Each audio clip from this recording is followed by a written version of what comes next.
Brad, you often emphasize the worker's perspective. How can executives better balance organizational performance with employee values and lived experiences? Yeah, I mean, it's such a tough question because at one level, the question is, do they have to? And it reminds me back of this question where people are like, why does a certain job pay so much? And my first response is because it has to, right? And basically the answer is it's probably miserable. And so they have to pay that much because like people won't take the job unless it did.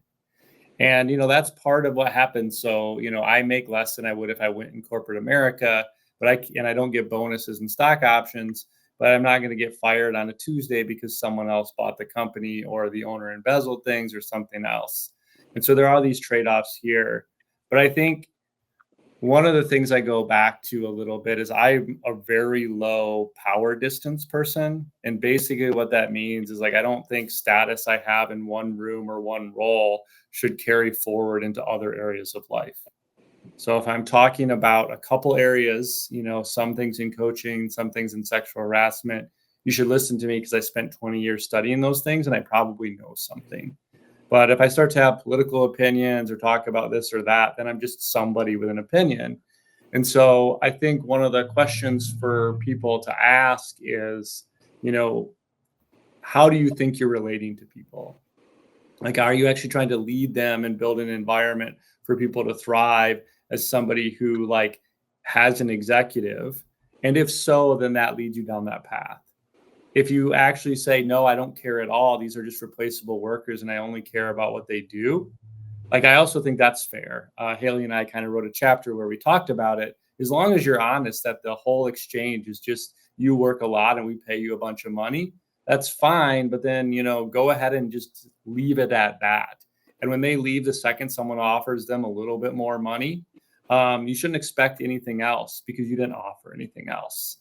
So my big question for them is, what do you actually want the psychological contract and the social exchange to be with the job?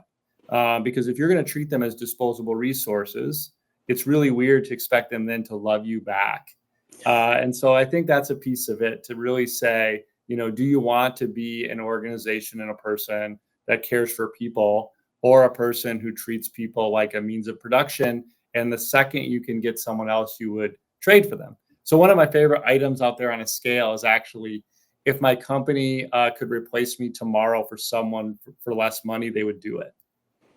And, the number of people who endorse that are reflecting sort of that reality. So that's a long kind of convoluted way of saying, the first question is to ask whether the executive is trying to run a business where the worker as a human matters.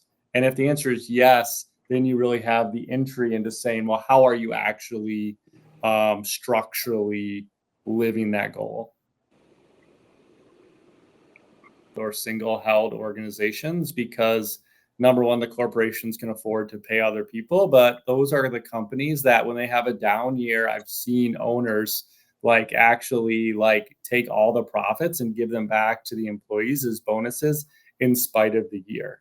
So structurally, those types of companies actually can do that, where a lot of the corporation structure basically prohibits you from doing something like that because of the obligation to the stakeholders.